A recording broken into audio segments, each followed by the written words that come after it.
안녕하세요. 대한민국 최고의 강연 최강 1교시에서 강연을 맡은 해양과학자 남성현입니다. 저는 서울대학교 자연과학대학 지구환경과학부 교수인데요. 우리가 사는 지구의 환경, 하늘과 땅과 바다, 그 중에서도 제 세부 전공은 해양과학 분야입니다. 오늘 제가 드릴 얘기는 지구의 기후에 관한 것입니다. 과학자들이 오래전부터 경고했던 이 기후변화 문제가 이제는 더 이상 과학자들만의 전유물이 아니고 지구에 사는 지구인이라면 누구나 알아야 되는 그런 필수 교양 문제가 됐습니다. 오늘은 기후에 대한 기초 용어와 상식에서부터 기후변화로 인한 전지구적인 환경 변화에 이르기까지 지구의 건강검진 결과를 과학적 사실로부터 파헤쳐보고자 합니다. 그래서 오늘 강연 주제는 과학으로 진단하는 위기의 지구입니다.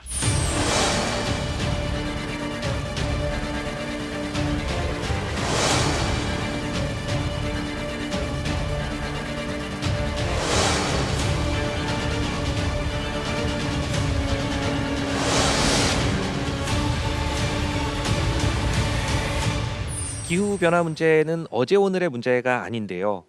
기후변화를 사람들이 이야기한 지는 상당히 오래됐습니다. 근데 최근 들어서는 기후변화라는 표현보다도 기후위기, 그리고 나아가서 기후비상 이런 표현들까지 사용을 하고 있는데 그것은 바로 그만큼 기후변화 문제가 심각한 위협이 됐기 때문이고 동시에 더 이상 물러설 수 없는 시급한 문제가 됐기 때문입니다. 우리가 코로나 팬데믹으로 여러 가지 어려움을 겪고 있는 와중에도 링 밖에서는 기후 변화라는 더 끔찍한 코로나 바이러스보다도 더 무시무시한 친구가 우리를 지켜보고 있는 중이죠. 우리가 너무 오랫동안 이 기후 문제에 소극적으로만 대처하면서 문제를 키워왔고 해결하지 못했기 때문에 사실 기성세대는 이 기후 변화 문제에 대응하는 데 있어서 철저하게 실패했죠. 그렇기 때문에 MZ세대에서 본격적으로 목소리를 냈고 지금 환경운동가가 된 그레타 툰베리를 비롯한 많은 사람들이 이제는 이 적극적인 기후변화 문제의 대처 이것들을 촉구하고 또 그렇게 국제사회 분위기도 빠르게 바뀌고 있는 중입니다. 자, 이 기후변화를 가져온 원인은 무엇인가? 이것은 우리가 오래전부터 익히 들어서 잘 알고 있는 온실 효과 때문입니다. 온실 효과는 우리가 온실 속에 있으면 그 바깥에 있을 때보다 따뜻한 것처럼 온실로 이렇게 덮여 있으면 태양으로부터 에너지가 들어오긴 하는데 잘 밖으로 빠져나가진 않아서 온도가 높아지는 더워지는 그런 효과죠. 그래서 원래 지구 평균 온도가 14도 섭씨 14도 15도 이렇게 유지할 수 있게 된 거는 바로 이 온실 효과 덕분입니다. 그래서 태양으로부터 들어오는 에너지는 파장이 짧은 단파 복사 에너지여서 이 온실가스 영향을 크게 받지 않지만 지구에서 우주로 빠져나가는 지구 복사 에너지는 파장이 길어서 장파이기 때문에 이 온실 기체에게 막혀서 다시 지구로 되돌아오는 부분이 상당히 있는 것이죠. 근데 그 되돌아오는 부분이 과거에 비해서 점점점 많아진다는 것이 문제입니다. 그렇게 해서 지구 표면에 들어온 만큼 다 빠져나가지 않으니까 열이 축적이 되죠. 이렇게 열이 축적이 돼서 지구의 온도가 높아지다 보니까 이제는 대기 중에 수증기 농도도 더 높아지고 그러면 더욱 온실 효과가 강화돼서 지구의 온도가 많이 올라가고 있는 것이죠. 지구 전체적으로 지구 평균 온도가 이런 온실 효과 때문에 올라가고 있는 현상을 우리가 지구 온난화 또는 최근에는 이제 지구 가열화 이런 표현으로 부르는 것이죠. 지구 온난화라고 부르든지 지구 가열화라고 부르든지 어쨌든 지구 평균 온도가 올라가고 있다는 뜻입니다.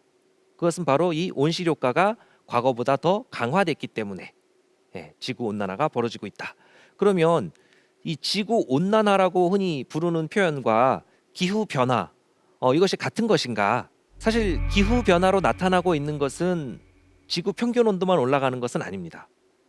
그러니까 기후 변화로 지구의 환경이 다양하게 변하고 있는데 그 변하고 있는 것 중에서 지구 평균 온도가 오르는 그 현상만을 우리가 지구 온난화라고 부르니까 지구 온난화와 기후 변화는 같은 것은 아니죠. 우리가 기후가 바뀌었다, 기후 변화라고 말을 하는 것은 기후가 바뀌었다는 이야기인데 지구 평균 온도가 올라가는 것이 이제 그런 지표로서 우리가 이야기를 하는데 그러면 기후가 바뀌어서 문제라는 것인데 기상이 바뀌어서 문제라고 하지는 않죠. 네, 그러면 기후와 기상은 다른 것인가? 네, 다른 것이죠. 기후라는 것은 장기간의 평균적인 상태를 말하는 것이기 때문에 매일매일 끊임없이 바뀌는 기상, 이 날씨하고는 완전히 다른 개념입니다. 그래서 우리가 아침 저녁으로 온도가 내려갔다 올라갔다, 또 여름 겨울 사이에 온도가 올라갔다 내려갔다 하는, 그것은 우리가 기후라고 하지 않습니다. 그런데 2020년대 아침 최저 기온이 1960년대 아침 최저 기온과 달리 몇 도가 올라갔다, 이런 이야기를 할 때는 우리가 기후가 달라졌다 하는 이야기를 하는 것이죠. 이렇게 기후가 지금 바뀌고 있어서 지구 평균 온도도 올라가고 그 외에도 여러 가지 지구 환경의 변화가 나타나고 있기 때문에 우리가 문제라고 말을 하고, 그 문제가 너무 심해져서 기후 위기, 기후 비상이라는 표현까지 지금 쓰고 있는 것이죠.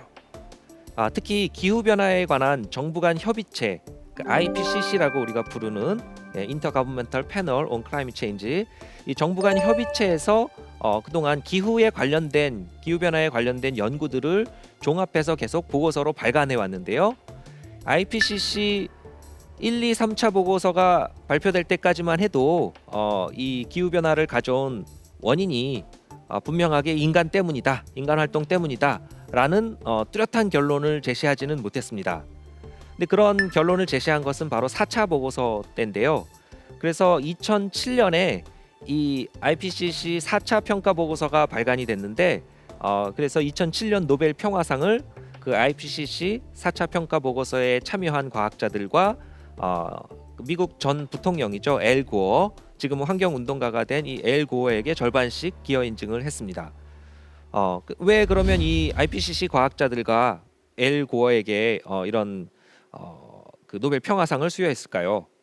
기후 변화를 가져온 원인이 바로 인간 활동 때문이라는 그런 과학적 증거들을 제시하고 또 사람들에게 그것을 알린 그 공로가 컸기 때문이죠. But when it hits the open ocean, more than 90% of it is absorbed. And so, as the surrounding water gets warmer, it speeds up the melting of the ice. Starting on January 31, 2002, in a period of 35 days, this ice shelf completed. This happened so rapidly. 4차 평가 보고서의 내용 중에서 제가 하나의 그래프를 가지고 왔습니다. 가장 대표적인 그래프인데요. 오른쪽으로 치우쳐져 있는 막대, 빨간색으로 표시되어 있는 막대들은 지구 온난화, 지구 평균 온도가 올라가는 부분을 나타내는 것이고, 왼쪽으로 파란색으로 표시되어 있는 것들은 지구 평균 온도가 내려가는 지구 냉각화를 나타내는 것입니다. 온실가스라고 위에 있는 이제 온실가스, 이산화탄소, 메테인 같은 대표적인 온실가스들은 이 빨간색이 됩니다. 즉 다시 말해서 지구 평균 온도를 높이는, 아까 말씀드린 그런 온실 효과 강화로 인해서 지구에서 우주로 빠져나가는 열을 다시 지구로 되돌리는 효과를 주기 때문에 지구 평균 온도를 높이는 쪽으로 작용합니다.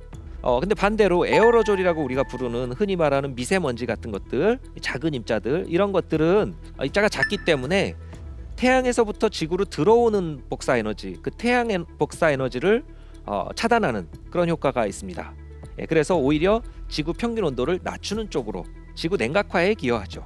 그래서 온실가스 효과와 에어로졸 효과가 합쳐지니까 종합적으로는 지구 온난화, 온실가스 효과가 좀 더 강해서, 온실 효과가 더 커서 지구 온난화가 지금 진행 중이다라고 결론을 내린 겁니다. 근데 여기서 이제 중요한 부분은 자연 변동이라고 돼 있는 아주 작은 막대 부분인데요.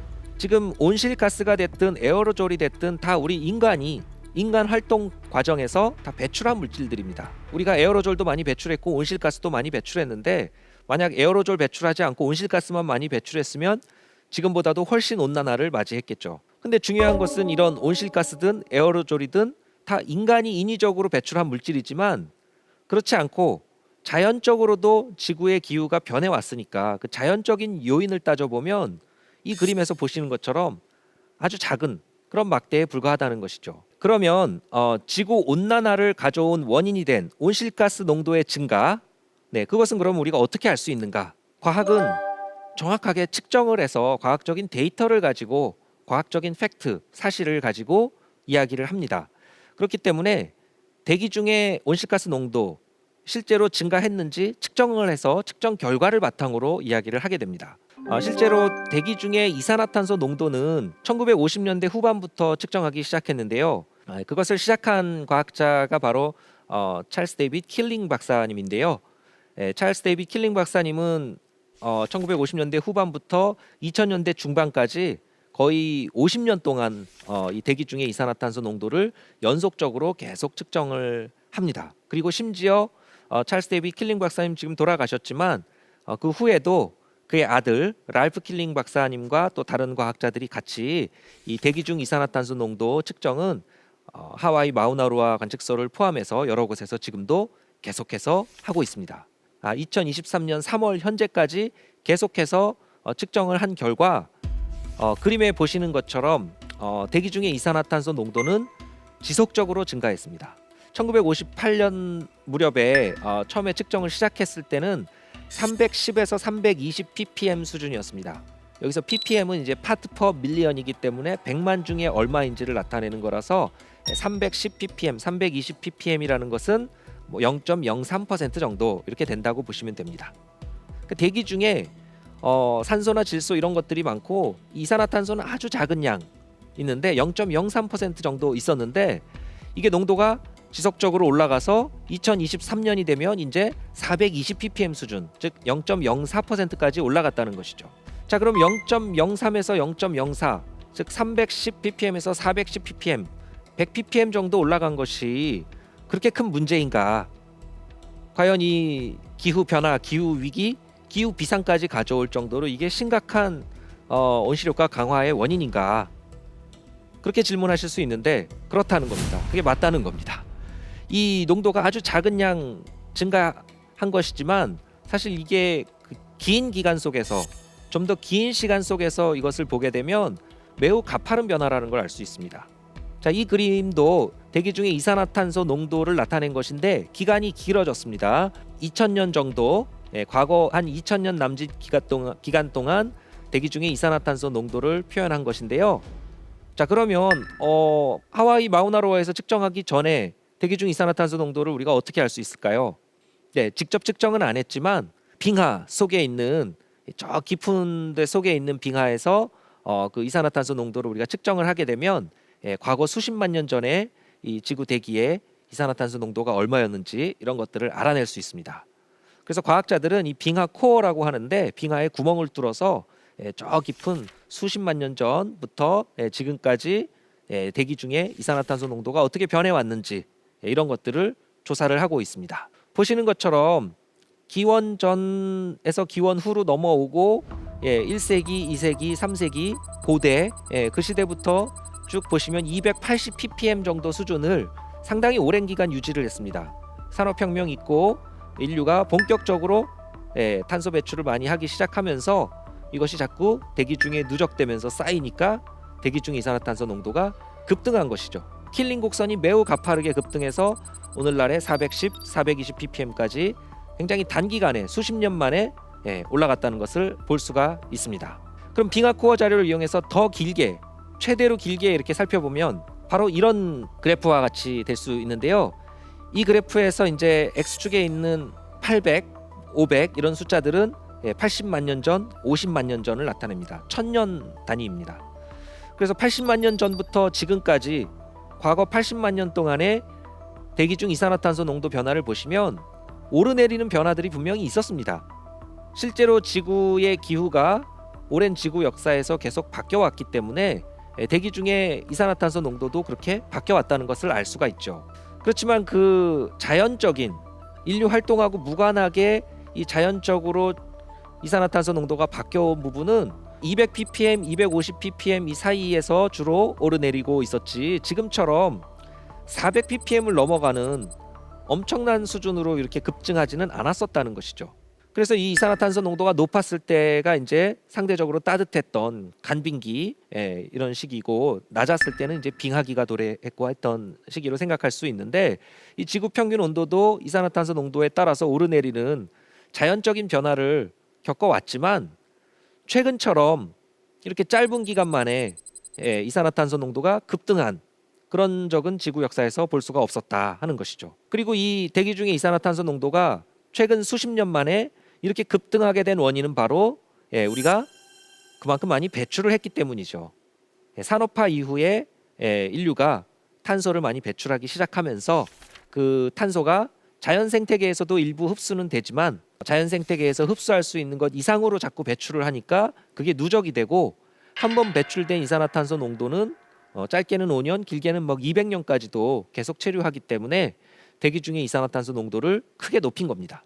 실제 대기 중에 이산화탄소를 우리가 방출한 그 누적 배출량의 그래프를 보시면 19세기, 20세기, 21세기로 오면서 급등했다는 걸 알 수가 있고요. 그것만큼 가파르진 않지만 대기 중의 이산화탄소 농도도 자연 생태계에서 흡수되지 못하는 나머지 부분들이 계속 누적되면서 매우 가파르게 킬링 곡선을 따라 급상승했다는 것을 알 수가 있습니다. 자, 지구 평균 온도의 상승, 지구 온난화를 실제 우리가 측정을 해보면 지표면 부근에 수천 개의 약 8,000개 이상의 측정소에서 기온을 측정하고 있습니다. 그 육상에도 있고 해상에도 있는데요. 그런 곳에서 측정하는 온도들 그리고 또 인공위성으로 지구 표면에 계속 온도를 측정하고 이런 것들을 통해서 우리가 과거 140년 동안 지구 평균 온도가 어떻게 변해왔는지 이런 것들을 우리가 알 수 있는데요. 그 과거 140년 동안의 지구 평균 온도를 갖다가 보시게 되면 매우 가파른 속도로 지구 평균 온도가 올라가고 있습니다. 자, 이 그래프에서 0이라고 표시한 거는 1940년대, 50년대, 60년대 이제 그 무렵을 기준으로 잡은 겁니다. 그래서 그 무렵을 0이라고 했을 때 그 이전에는 0.2도 정도가 낮았고요. 마이너스 0.2 이렇게 돼 있고요. 지금은 그때보다 0.8도 정도가 올라갔습니다. 플러스 0.8이죠. 그러니까 마이너스 0.2에서 플러스 0.8이면 약 1도 정도죠. 1도 정도의 온도가 올라갔다는 겁니다. 그 1도라는 온도가 그렇게 큰 온도 같지 않게 느껴지실 수가 있는데요. 아침 저녁으로 일교차가 뭐 10도씩 나고 여름 겨울 사이에 20도 30도의 온도 변화가 있으니까 1도라는 거는 그렇게 큰 온도가 아닌 것 같잖아요. 근데 중요한 것은 이것은 기후에서의 1도 변화기 때문에 상당히 큰 온도라는 겁니다. 기상에서 1도는 큰 온도가 아니죠. 그렇지만 기후에서의 1도이고 더구나 지구 평균 온도이기 때문에 북반구에서 여름이 돼서 온도가 올라갈 때 남반구는 겨울이 돼서 온도가 내려가고 지구상의 한쪽에서 낮이 돼서 온도가 올라가면 다른 쪽이 밤이 돼서 온도가 내려가서 지구 평균 온도가 상당히 일정하게 안정적으로 유지되고 있는 것인데 이게 일정하지 않고 약간씩 올라가고 있다. 그래서 1도 정도가 올라갔다는 이게 바로 지구 온난화, 기후 변화를 나타내는 지표인 것이죠. 자, 그러면 이 지구 온난화의 원인이 무엇인가 그 부분을 좀 더 정확하게 기후 모델링을 통해서 수치적으로 기후를 계산해서 이것이 우리 인간 활동 때문이라는 증거를 또 제시한 과학자들이 있습니다. 그래서 그분들의 공로를 2021년에 노벨 물리학상을 통해서 그 공로를 인정하기도 했었는데요. 2021년도 노벨 물리학상을 수상하신 분들은 슈크로 마나베 교수님, 클라우스 하셀만 박사님, 조르지오 파리시 교수님 이런 분들인데 그 중에서 이 마나베 교수님하고 하셀만 박사님은 전통적인 물리학을 하신 분은 아닙니다. 이분들은 지구과학을 하신 분들이고요. 대기과학자, 해양과학자 이런 분들인데 이례적으로 이런 분들에게 노벨 물리학상을 수상한 것이죠. 그 이유는 바로 이분들이 기후 모델링을 통해서 지구의 기후를 물리적인 역학 법칙을 통해서 계산을 하고 그렇게 해서 기후 모델링을 할 수 있도록 그런 업적을 남기신 분들이기 때문에 그 공로를 인정한 겁니다. 그래서 이분들이 하셨던 그 업적 중에 대표적인 게 지구 평균 온도를 이제 계산하는 그런 건데 지구 평균 온도가 실제로 상승을 한 지구 온난화를 가져왔지만 그거를 우리가 기후 모델로 계산을 해보면 두 가지 방식으로 계산을 할 수가 있습니다. 그래서 한 가지는 이 자연적인 요인, 인간 활동 효과를 제외하고 자연적인 요인만을 가지고 계산할 수가 있고 또 한 가지는 자연적인 요인과 인위적인 요인을 동시에 포함해서 지구 평균 온도를 계산하는 것이죠. 자, 이 그래프에서 검정색은 실제 관측치, 실제 지구 평균 온도가 어떻게 변했는지를 나타내는 것이고 파란색이 자연적인 요인만 고려해서 계산한 지구 평균 온도이고 주황색은 자연적인 요인에다가 인위적인 요인, 우리가 온실가스 배출한 그 효과까지 합쳐서 계산한 겁니다. 자, 보시는 것처럼 주황색은 이 검정색과 비슷하게 지구 온난화를 잘 재현합니다. 즉 다시 말해서 인위적인 요인까지 포함해야만 지금 나타나고 있는 이 지구 온난화를 설명할 수 있다는 것이죠. 자연적인 요인만을 가지고 계산하면 지구 평균 온도가 올라가지 않는다는 겁니다. 그래서 지구 온난화가 자연적인 요인만으로는 만들어지지 않는다 하는 것을 보실 수가 있습니다. 자, 지구 온난화가 인위적인 요인으로 즉 인간 때문에 만들어졌다는 것인데 그러면 지구 온난화와 관련해서 나타나고 있는 오늘날 우리가 경험하는 다양한 자연재해, 이런 것들도 과연 순수한 자연재해인가, 인재라고도 부를 수 있는 성격이 있는 것 아닌가, 이 자연재해와 인재 사이의 구분도 이제 모호해지고 있다는 겁니다. 자, 그래서 지구 평균 온도가 이렇게 올라갔다는 것을 기후 모델로도 확인하고 실제 관측을 통해서도 우리가 이해를 했는데, 그렇게 해서 지구 평균 온도가 올라가면서 지구에 축적되고 있는 열이 그럼 과연 어디에 흡수되고 있는가? 90% 이상, 즉 대부분의 열이 해양에 흡수되고 있다는 것을 알게 됐습니다. 대기와 대륙, 그다음에 육상과 바다의 빙하, 그리고 그린란드와 남극에 있는 빙상, 이런 것에 흡수되는 열은 다 합쳐도 10%가 안 됩니다. 지구 온난화로 증가된 열의 대부분은 지금 해양, 바다에 흡수가 되고 있는 것이죠. 과거 40년 동안 해양에 흡수된 에너지가 250 제타줄로 추산이 되는데, 여기서 제타줄이라고 하면 10의 21제곱줄을 말합니다. 그러니까 엄청나게 큰 숫자죠. 그래서 우리가 이것을 감을 잡기 어렵기 때문에 1년 동안 해양에 흡수된 열 에너지 약 20제타줄 정도 되는 에너지를 다른 방식으로 좀 환산을 해보겠습니다. 히로시마에 투하됐던 원자폭탄을 기준으로 말씀드리면 1초에 원자폭탄이 4개, 5개 폭발하는 수준, 1초에 4, 5개, 1시간에 14,400개 이상씩 폭발하는 그 정도의 에너지가 20제타줄의 에너지입니다. 그래서 그만큼의 열 에너지가 해양에 흡수되고 있다 하는 것이죠. 이렇게 어마어마한 양의 열이 해양에 흡수되고 있기 때문에 이 수온이 쉽게 올라가지 않는 이 바닷물의 특성에도 불구하고 너무나도 엄청난 열이 흡수되고 있기 때문에 바닷물 수온이 올라가고 있습니다. 자, 바닷물은 물이기 때문에 비열이 큽니다. 그래서 쉽게 데워지지 않지만 한번 데워지면 잘 식지도 않죠. 그래서 이 바닷물의 수온이 올라간다는 것은 이 기온이 올라가거나 육상의 지온이 올라가는 것하고는 차원이 다른 이야기입니다. 수온이 높아진 이 바닷물이 돌아다니면서 각종 이상기후를 만들고 지구의 물순환도 바꾸고 각종 문제를 일으킵니다. 그리고 지구 평균 온도, 지구 전체적으로는 지구 평균 온도가 아까 1도 정도 상승했다고 말씀드렸는데, 이 수십 년 만에, 거의 뭐 길게 봐도 100년 만에 1도 정도가 올라간 이 온도 변화가 좀 더 긴 기간 동안의 온도 변화로 보게 되면 매우 가파른 온도 변화라는 겁니다. 물론 역시 지구 평균 온도 역시 오랜 지구의 역사에서 증가 감소를 끊임없이 경험해 왔습니다. 빙하기와 간빙기 이런 걸 겪어왔죠. 그렇지만 한 10,000년 전 정도부터는 온화한 지구의 기후가 상당히 잘 안정적으로 유지가 되고 있었는데요. 지금 이 그래프에서 보시는 것처럼 과거 2000년 동안의 온도를 보더라도 상당히 안정적인 온도를, 지구 평균 온도를 안정적으로 유지해 왔습니다. 그러다가 17세기, 18세기 무렵에 지구 평균 온도가 약간 떨어졌는데요. 그 시기를 우리가 소빙하기라고 부릅니다. 그 소빙하기에는 유럽에도 흑사병이 있었고, 우리도 조선시대 때 경신대기근, 이래서 기근이 심해지고 여러 어려움을 겪었다는 그 기록들이 역사서에 많이 나오는데요. 그게 0.2도 정도 낮아진 건데, 그거는 1000년에 걸쳐서 0.2도 낮아진 거니까 굉장히 서서히 나타난 변화였습니다. 근데 지금 나타나고 있는 이 100년 만에 1도 올라간 변화는 이 과거에서 나타나던 이런 속도와는 비교할 수 없이 빠른, 25배나 빠른 그런 속도로 지구 평균 온도가 급상승하고 있기 때문에 우리가 적응하기 너무 어렵다는 것이 문제가 되는 겁니다. 그리고 이 지구 평균 온도 상승은 지구 온난화라고 이렇게 표현되지만, 이 기후 변화로 나타나고 있는 것은 지구 온난화만 있는 것이 아니라고 말씀드렸습니다. 지구 온난화는 기후 변화로 나타나고 있는 여러 문제 중에서 한 가지 증상만을 표현하는 것뿐이다 라는 것이고요. 실제로는 전 지구적으로 총체적인 환경 변화가 너무나도 극심하게 빠른 속도로 나타나고 있어서 우리 인류가 여기에 적응하기가 어렵고, 적응하지 못하면 인류의 공멸까지도 가져올 수 있는 심각한 위협이라는 것이죠.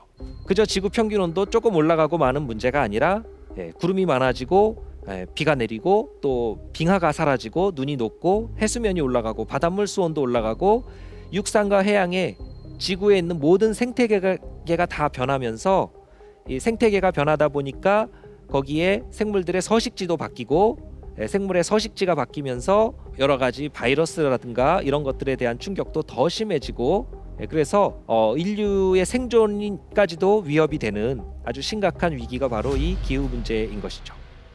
특히 이 물 순환 자체가 바뀌기 때문에 비가 내리고 또는 눈이 내리고 하는 그런 지역과 비가 또 잘 안 내리는 그런 지역, 이런 강수 패턴이라고 부르는 비가 많이 내리던 곳, 비가 잘 안 내리던 곳 이런 것들의 위치가 자꾸 바뀌고 있고 그러다 보면 그 지역에서 경험하지 않았던 기후 때문에 여러 가지 피해가 속출하는 일들이 벌어진다는 겁니다.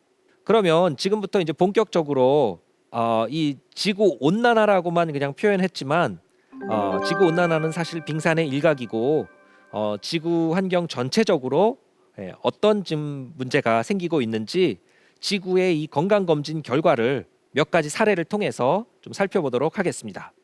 첫 번째는 해빙, 바다의 빙하가 사라지고 있는 문제인데요. 북극해가 아주 대표적인 곳입니다. 북극해는 지금 전 지구적으로도 가장 빠른 속도로 온난화가 진행 중인 곳인데요. 아까 지구 평균 온도가 1도 정도 올라갔다고 했지만 그건 지구 평균이고 북극해 같은 경우는 2도 3도 벌써 이렇게 올라갔습니다. 그래서 북극해는 가장 빠른 온난화가 진행 중인데 이 북극해가 빠르게 온난화되고 있는 배경에는 북극해에 있는 얼음, 해빙이죠. 해빙이 사라지고 있는 문제가 있습니다. 북극은 육지가 없습니다. 바다로 돼 있어서 우리가 북극해라고 부르는 것인데 그 북극해를 덮고 있는 차가운 바다니까 빙하가 바로 북극해 해빙이고요. 근데 이 북극해 해빙이 여름에는 좀 녹았다가 겨울에는 더 얼었다가 이렇게 면적이 계속 늘었다가 줄었다가 하고 있는데 이게 좀 더 그 장기간에 걸쳐서 그런 계절적인 효과를 제거하고 같은 계절 예를 들면 같은 9월끼리 비교를 해보면 과거에 비해서 최근에 이 북극해 해빙이 많이 사라졌다는 것을 알 수가 있습니다. 자, 1984년 9월과 2016년 9월에 북극해 해빙을 비교를 해보시면 1984년에 비해서 2016년에는 북극해 해빙이 상당 부분 녹아서 사라졌다는 걸 볼 수가 있습니다. 그렇게 빠르게 해빙이 사라지면 이 해빙은 얼음 하얗게 돼 있기 때문에 이 태양을 바로 반사시켜주는 즉 알베도가 큰 그런 형태인데요. 알베도가 큰 이 해빙이 사라지면서 이 북극해 바다의 태양 복사 에너지가 그대로 흡수가 되게 됩니다. 그러니까 북극해 바닷물이 더 빠른 속도로 온난화될 수가 있는 것이죠. 그래서 북극해 바닷물의 수온이 올라가면 또 해빙을 더 많이 녹이니까 해빙 면적이 줄어들고 해빙 면적이 줄어들면 햇빛을 반사시켜주던 부분이 더 줄어드니까 다시 더 많이 흡수되고 수온이 올라가고 수온이 올라가면 해빙 면적이 또 줄어들고 그런 악순환이 반복되고 있는 중입니다. 그래서 북극에서는 빠르게 이 해빙이 사라지면서 수온이 올라가고 있는데요. 그래서 이 북극해 수온은 앞으로도 빠른 속도로 올라갈 수밖에 없는 그런 상태고요. 2050년, 2100년이 되면 지구 평균 온도도 오르지만 북극해 중심으로 한 이 북극권에는 더 빠른 속도로 그 수온이 올라갈 것으로 그렇게 전망이 되고 있습니다. 자, 그럼 북극해가 이렇게 빠르게 수온이 올라가면서 해빙이 얼음이 다 사라지고 완전히 다 녹을 날도 얼마 남지 않았는데 그렇게 되면 북극에 사는 이 북극곰이라든가 북극에 있는 여러 생태계 생물들에게 악영향을 미치는 것은 당연한데 북극권에 사는 생물들에게만 문제를 일으키고 끝나는 문제가 아닙니다. 이게 북극에서 시작이 되지만 북반구 중위도에 살고 있는 우리나라를 비롯해서 뭐 미국이라든가 유럽, 그러니까 아시아, 미국, 유럽 이런 많은 나라에도 직접적인 영향을 미치게 되는 것이죠. 대표적인 것이 이제 우리가 북극 한파라고 알려진 그런 급격한 기온 저하 이런 현상인데요. 원래 북극을 중심으로 이 차가운 냉기를 이 북극권에 이렇게 가둬두고 있는 제트 기류라는 기류가 있습니다. 중위도 상공에 서쪽에서 동쪽으로 부는 강한 바람인데 이 제트 기류가 안정적으로 이렇게 불고 있을 때는 북극에 있던 차가운 냉기가 중위도까지 쉽게 내려오질 않습니다. 그런데 이 북극의 온도가 빠르게 높아지고 북극과 적도 사이의 온도가 자꾸 차이가 줄어들고 하다 보면 이 제트 기류가 안정적이지 못하고 불안정해지면서 고위도와 저위도를 넘나드는 경로로 움직이게 되죠. 그렇게 사행한다고 하는데 뱀사자를 써서 사행한다고 하는데 이게 굽이쳐서 부는 그런 사행을 하게 되면 이 제트 기류가 북쪽으로 올라간 곳에는 남쪽에 있던 따뜻한 기류가 중위도까지 더 올라오지만 이 제트 기류가 남쪽으로 많이 내려가서 가는 경로에는 북극에 있던 차가운 냉기를 더 중위도 남쪽까지 영향을 많이 주게 되는 것이죠. 그러다 보면 중위도에서는 잘 경험하지 않았던 극단적인 추위도 나타나고 반대로 극단적인 더위도 나타나는 것이죠. 폭염도 심해지고 한파도 심해진다는 뜻입니다. 최근 들어서 이런 전례 없는 폭염, 전례 없는 한파 이런 것들을 자꾸 경험하게 되는 이유가 이런 지구 온난화로 상징되는 이 기후 변화하고 무관하지 않다는 겁니다. 자, 북반구 중위도에서 극심한 추위가 찾아오고 극심한 더위가 찾아오는 것이 북극하고 무관하지 않다, 이런 말씀을 드렸는데요. 아까 지구 온난화, 기후 변화로 지구 평균 온도가 1도 올라간다고 말씀드렸는데, 우리가 더운 것이 지구 온난화 때문에 더운 것이 아니라는 겁니다. 폭염 때문에 더운 것이고 한파 때문에 추운 것이고, 그렇기 때문에 지구 온난화인데 왜 춥냐, 이런 것은 말이 안 되는 것이죠. 기후와 기상을 구분하지 못한 겁니다. 지구 온난화이기 때문에 폭염도 심해지고 한파도 심해져서 춥기도 너무 추워지고 덥기도 너무 더워지고 그렇게 한다는 것이죠. 그래서 이런 극단적인 기온 변동에 잘 적응하지 못하면 앞으로 피해가 속출할 수 있다는 겁니다. 자, 이제 또 다른 건강검진 예를 들어보겠습니다. 이번에는 열대 바다로 갈 건데요. 웜풀입니다. 열대 태평양과 열대 인도양의 표층 바닷물의 수온이 가장 높은 곳, 지구상에 가장 따뜻한 바닷물이 모여 있는 곳이 바로 웜풀 해역인데요. 따뜻한 고여 있는 물이라고 해서 웜풀이라고 부르죠. 그래서 이 열대 서태평양과 열대 인도양에 걸쳐서 바닷물의 수온이 28도를 넘어가는 가장 따뜻한 이 바닷물, 거기가 바로 웜풀 해역인데, 문제는 지구 온난화로 지구 평균 온도가 올라간다는 것이 지구의 열이 축적이 되는 것이죠. 그러다 보니까 열이 축적이 되면서 바닷물의 수온도 올라가는데 이 웜풀 해역의 수온도 올라가고 있다는 겁니다. 자, 웜풀 해역의 수온이 올라가다 보니까 웜풀 해역의 면적도 더 넓어지고 있죠. 그래서 웜풀이 이렇게 확장을 하다 보면 위에 있는 그림은 이제 1900년부터 1980년에 평균한 웜풀 해역의 분포, 빨간색으로 표시된 웜풀 해역의 분포를 나타낸 것이고, 아래에 있는 그림은 1981년부터 2018년, 그러니까 좀 더 최근에 웜풀 해역 분포와 그곳의 온도를 표현한 것인데요. 그림에서 보시는 것처럼 과거에 비해서 더 빨간색으로 진하게 이렇게 표시된 것이 더 웜풀 해역의 수온이 올라갔다는 걸 알 수가 있는 겁니다.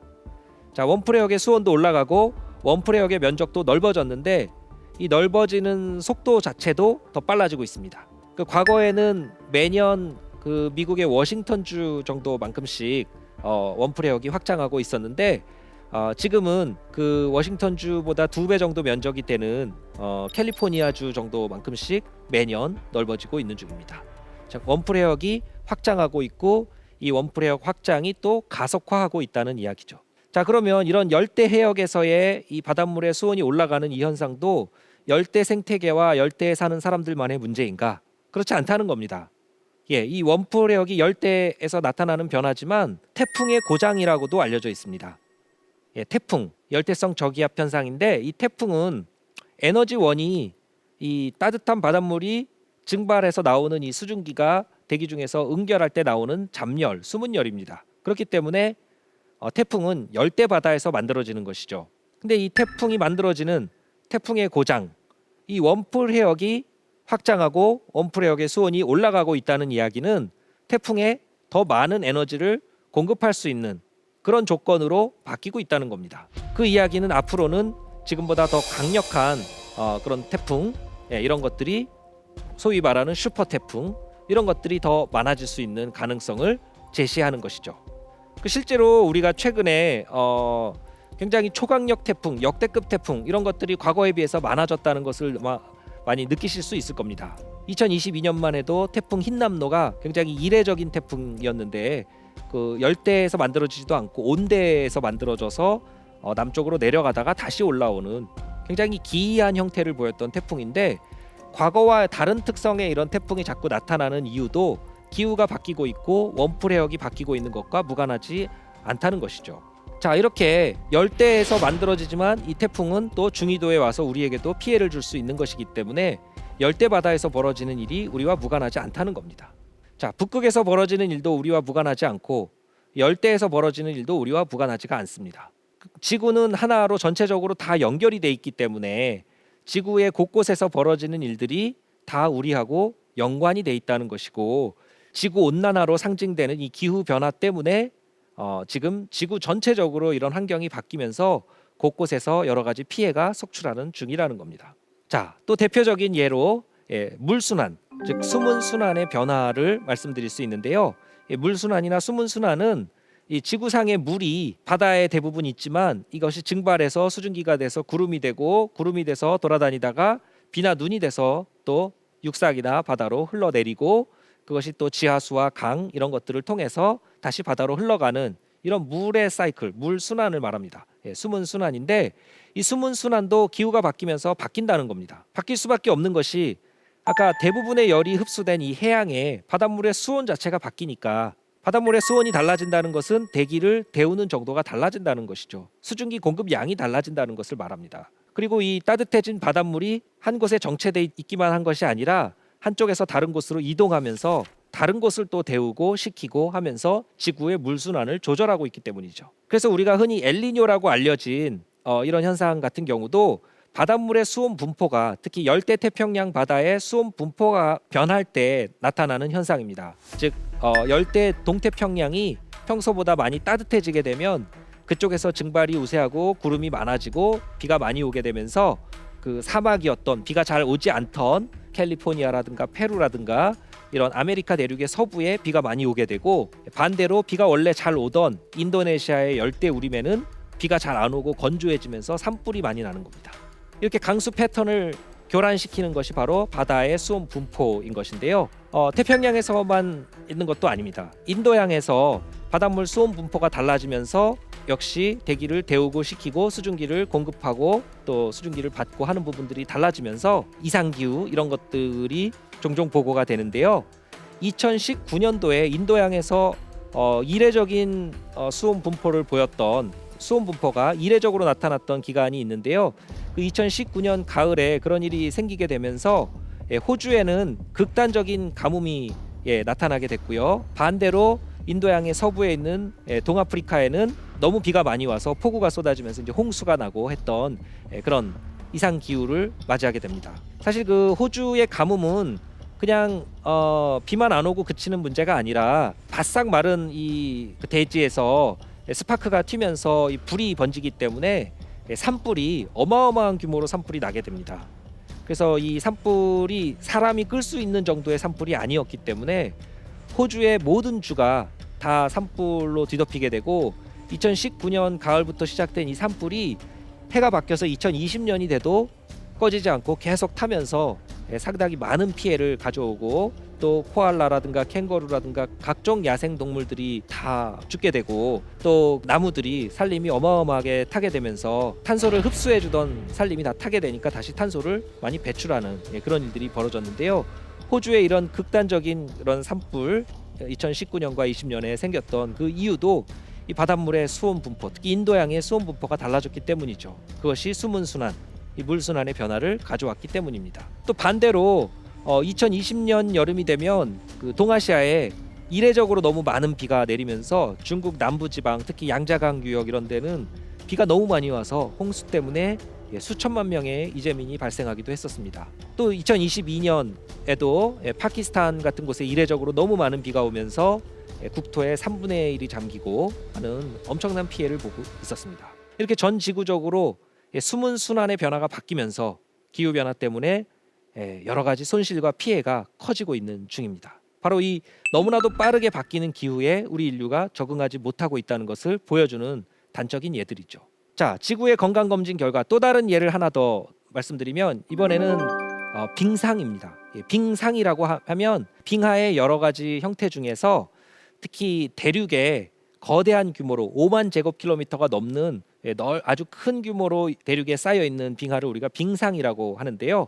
그 빙상이 빠르게 녹아서 사라지고 있다는 겁니다. 자, 지구상의 빙하는 물론 만년설도 있고 아까 북극해 해빙도 있고 여러 형태로 존재를 하지만 대부분의 빙하는 대륙 빙상 형태로 그린란드와 남극에 다 모여 있습니다. 그린란드 빙상, 남극 빙상 거기에 수천 미터 두께의 이런 거대한 얼음 덩어리들 빙상이 있는데 특히 남극 대륙에는 어마어마한 양의 빙하가 있죠. 근데 이 빙상이 지구 온난화로 지구의 열이 축적이 되니까 빠르게 녹아서 사라지고 있는 중입니다. 그 사라지는 양이 어느 정도냐면 이것도 역시 과학적인 팩트를 위해서 우리가 인공위성으로 빙하 두께를 계속 측정하고 2002년부터 빙하 두께를 계속 감시를 하면서 빙하가 점점 얇아지고 있고 그 사라지고 있는 총 양을 계산을 해봤더니 1년에 2,810억 톤 정도의 비율로 사라지고 있다는 걸 알 수가 있었습니다. 자, 2,810억 톤은 너무나도 큰 수치라서 피부로 느끼기 어려우시기 때문에 전 세계 인구로